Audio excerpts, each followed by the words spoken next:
first in high definition from the station on your side.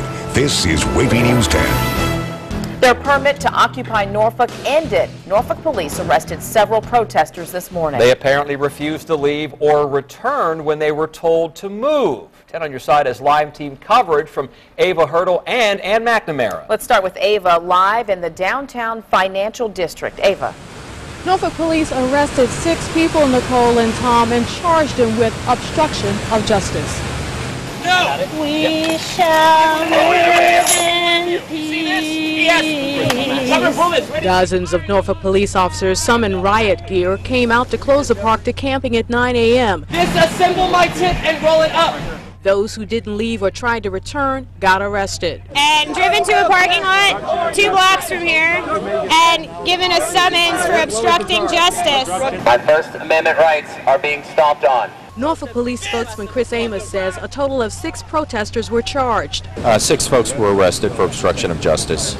The park was closed. It was declared that the park was closed.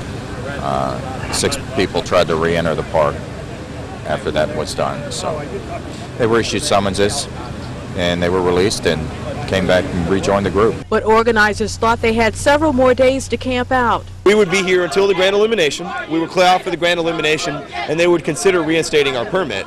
Well, then I received a call at 6:30 this morning, and basically what you see back there, all those tents, all that equipment and everything, basically said that it had to be out by 9 a.m. this morning. Not a very feasible task and not a lot of notice. A city spokesperson says proper notice was given. At 6 o'clock in the morning, a police officer came through the campsite and notified the people that were here that the permit for camping would not be renewed at 9 o'clock. So we closed the park at 9 o'clock to clean it up. Bystanders watched and took it all in. I just think there's easier ways to get your message across than this. I think it's gotten out of hand. It started so peaceful and now it's become a riot gear. Police said they were prepared just in case. So for now, the group can still assemble here at the park. They just can't camp out. We're live in Norfolk. Ava Hurdle, 10 on your side. City officials say Norfolk issued camping permits to the Occupy protesters on a weekly basis for the last month. So why did the city decide to put an end to the camping this week? 10 on your side's Ann McNamara continues our team coverage now.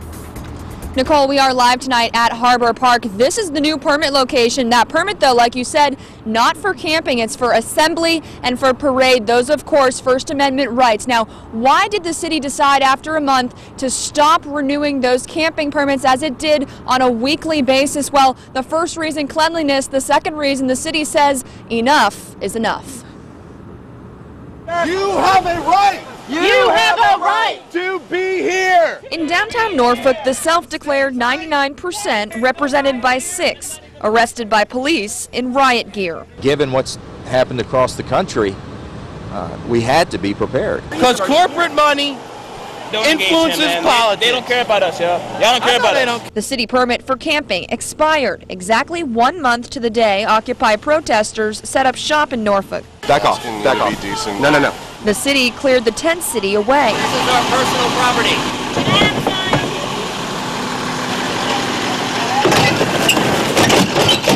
We have allowed them to camp in our city, and this park is not a campground. As you can see, the public park is now clear of all those tents. The camping permit has expired, and as you can see behind me, some of the members of Occupy Norfolk are still here. Now, we're told by the city that when that number becomes 30 people or higher, that's when you need a permit, and the permit is for Harbor Park. So we will go where we are allowed to assemble. Where is it?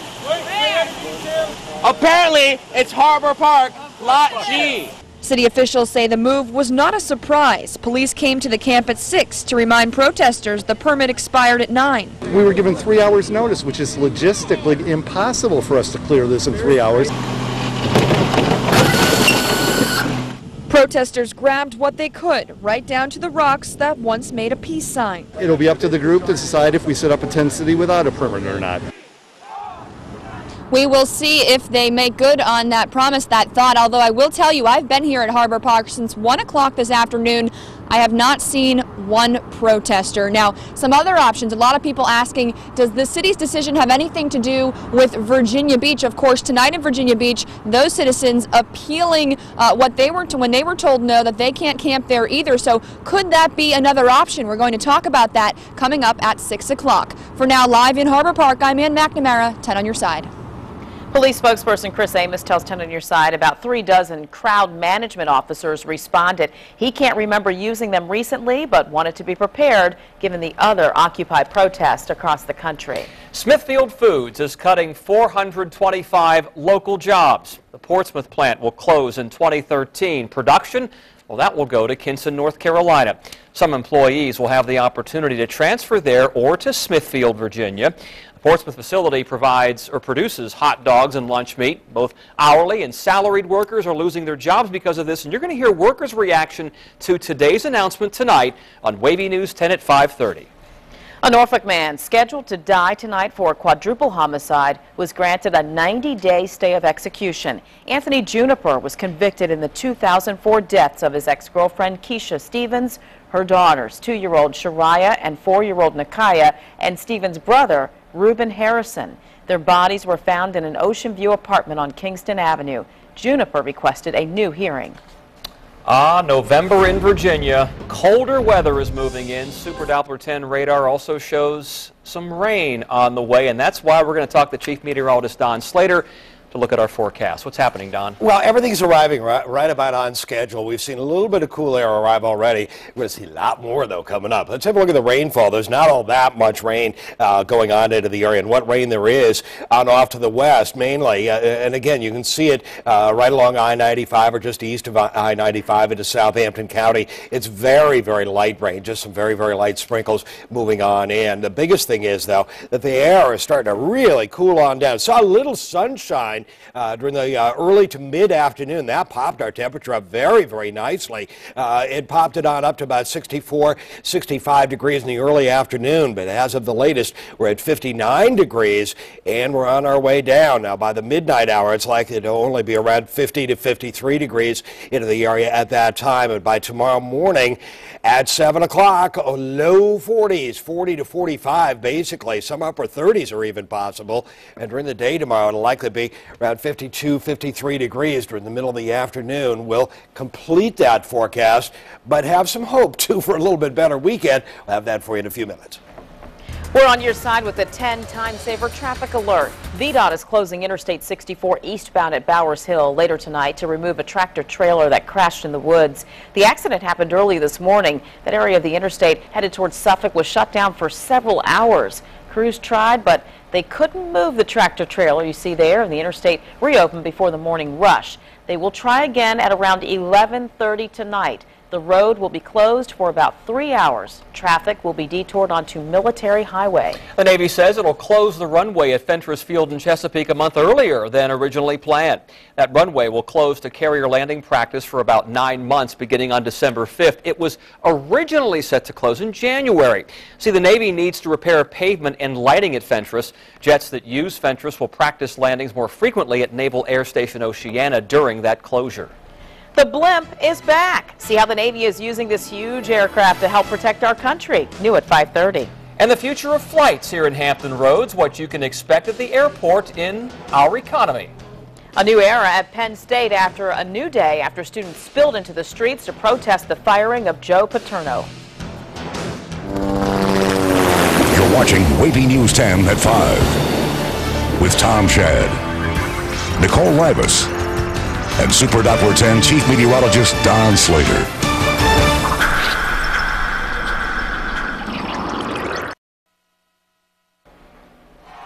Emotions continue to run high at Penn State. You saw some of this play out last night on WAVY News 10 at 11. After the Board of Trustees fired football coach Joe Paterno, students rioted in the streets. After they tipped over a news van, police used pepper spray on the students. Paterno is accused of not doing enough after learning about allegations of child sexual abuse against former defensive coordinator Jerry Sandusky.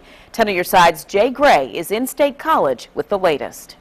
We are Penn State! A new era begins at Penn State with an interim coach on unsteady ground. I take this job with very mixed emotions due to the situation. The scars are still fresh and deep. Accusations that former defensive coordinator Jerry Sandusky is a sexual predator, abusing young boys, some allegedly on campus. How could they just ignore it? This was a child, a 10-year-old. These kids had, it's just so inconceivable that you would not do something about that. Adding to the frustration and shock, accusations that legendary coach Joe Paterno may have been part of an alleged cover-up. For the most part, students have looked at him as a figurehead, as a father, as a grandfather, as an icon, and to see him go in this manner really disappointed a lot of people. Disappointment and anger that poured into the streets. Joe Paterno is no longer the head football coach, effective immediately. As word of Paterno's firing spread across the campus late last night. But as the violence gave way to the realization that Paterno is gone and the scandal is not, students today were left to wonder what comes next. I honestly don't know how the campus is going to move forward. The new coach of the Nittany Lions says he and his team will have to help shape the future of this battered institution. I've got to find a way to restore the confidence and to start a healing process. A tougher challenge, certainly, than any he or his players have ever faced on the field. A challenge that, like the pain and ongoing investigations here, will likely continue for a very long time. In State College, Pennsylvania, Jay Gray, 10 on your side. Interim Penn State President Rodney Erickson sent a message to Penn State students and alumni today. It says in part, quote, "I find the charges as they have been described to be devastating, and my heart goes out to those who have been victimized and their families. This is a terrible tragedy for everyone involved, and it will take some time to bring a measure of understanding and resolution to the community." The future of the airline industry in Hampton Roads, we're going to tell you what's changing and why the experts say one local airport is a valuable asset. Plus, we're on your side with travel tips to help you save money on that next flight.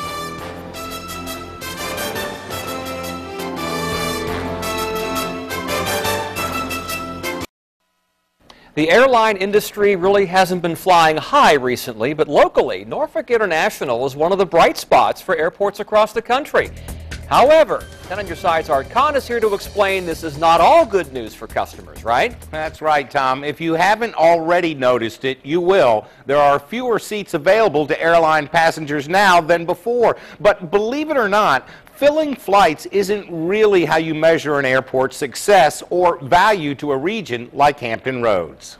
Although you can catch a flight out of Norfolk to almost anywhere in the world, that's not what makes this airport so valuable to Hampton Roads. The real reason you have an airport is not so you can leave.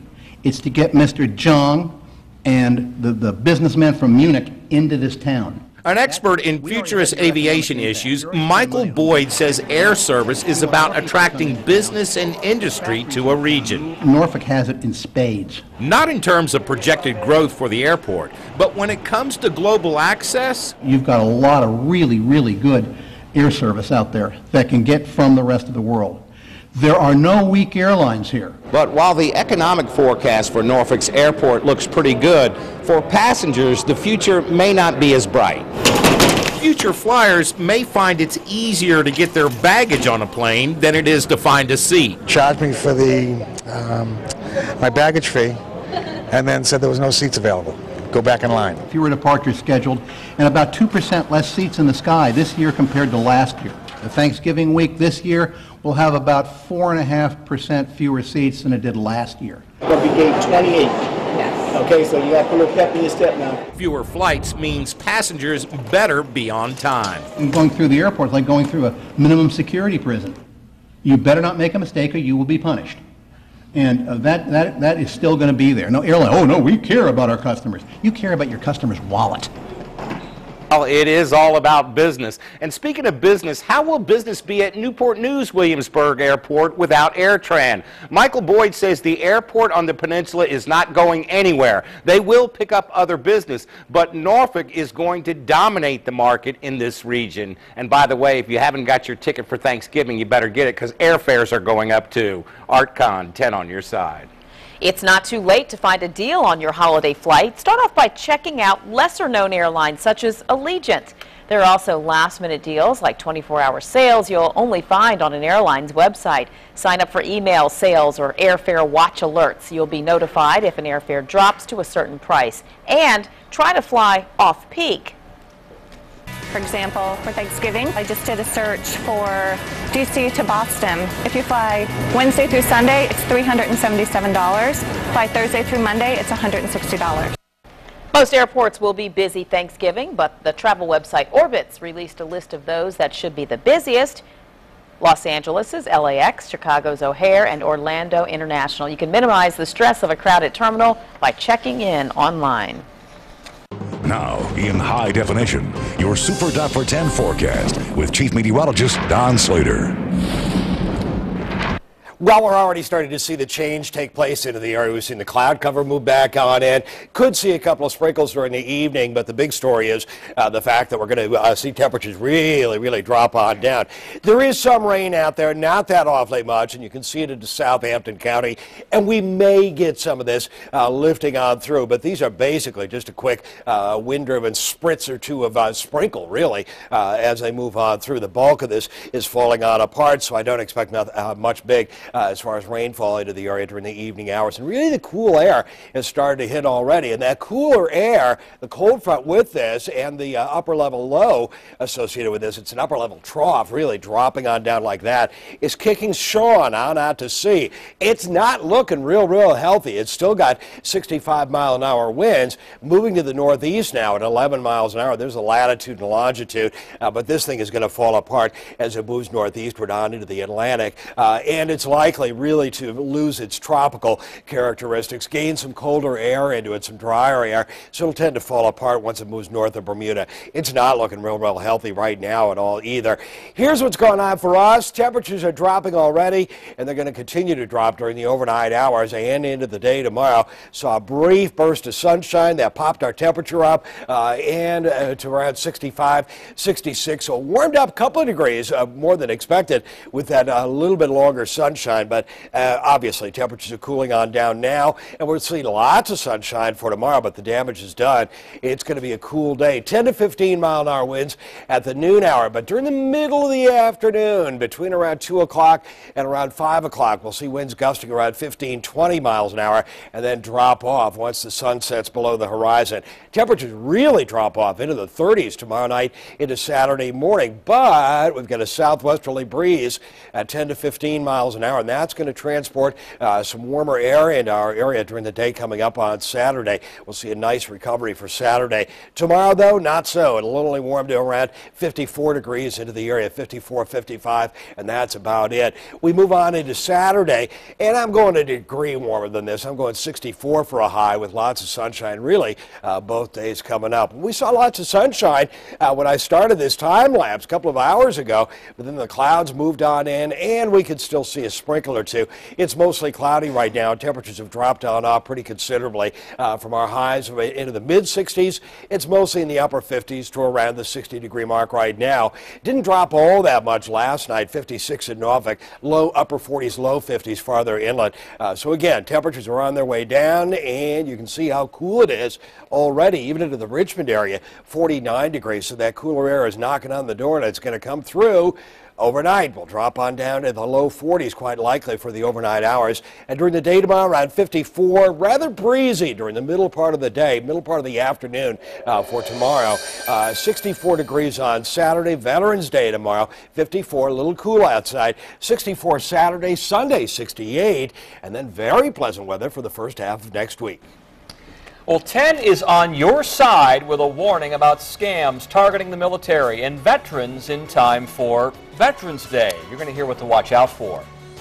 All of these efforts are about upholding our sacred duty to our veterans and their families. 100,000 jobs promised to vets and military spouses. Find out who's hiring next at 5:30. Well, the White House is not going to charge a fee for fresh Christmas trees after all. Remember, last night at 5 we told you about a 15-cent tax to fund a federal program to promote and market fresh Christmas trees. Well, last night the plan was pulled after the announcement drew some criticism. Powerful ball-bearing magnets are drawing a warning from the federal government. They're used in desktop toys for adults, but they are a safety risk for children. Toddlers may find the loose magnets and swallow them. Well, the Consumer Product Safety Commission says when 2 or more of these tiny magnets are swallowed, they can attract one another and then damage the stomach or intestines. Teens use them to mimic body piercings by placing them on opposite sides of their tongues. Well, they can accidentally swallow them in the process. A 10 on your side warning for veterans and their families. The Better Business Bureau says Veterans Day is an opportunity for scammers to target the military. Among the scams to watch out for, people posing as someone from the Veterans Administration saying you need to update your financial records, or offers of instant approval military loans that can have high interest rates and hidden fees. The BBB advises members of the military, vets, and all consumers to never give out personal information to anyone who contacts you by phone or email. Be wary of solicitations that involve purchasing something or transferring money. And just go to the military page on WAVY.com for a list of Veterans Day events and a list of restaurants offering special meals or freebies tomorrow in honor of Veterans Day. A police car crash. It's caught on tape. Ooh, you're going to see what happened as an officer responded to a call. Cutting the sodium out of your diet won't do your body good. Tonight at 5:30, why you should sprinkle a little salt on your dinner tonight.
Or the I might have a mix. I have a mix minus issue.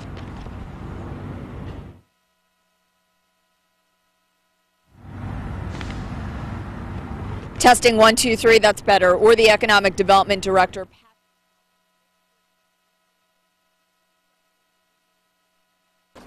Cameras usually catch the aftermath of accidents like the one you're about to. Hello.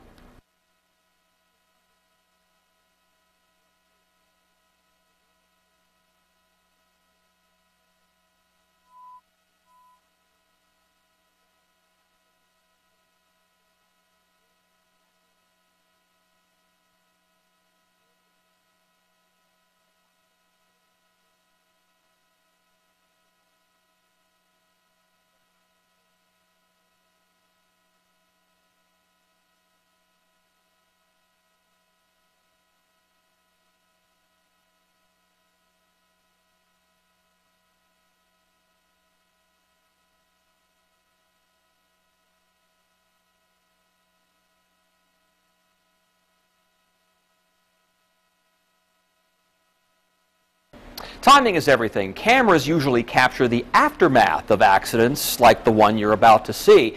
But police dash cam video in Oregon gives you something quite unique. The officer driving hit a car that turned in front of him, then the cruiser crashed into a house. This video is from September, just released, after investigators ruled the officer was not at fault. The man inside the home when the officer hit it, well, he was not seriously hurt. Ooh, that's hard to watch. Stay with us. WAVY News 10 at 5:30 starts right now.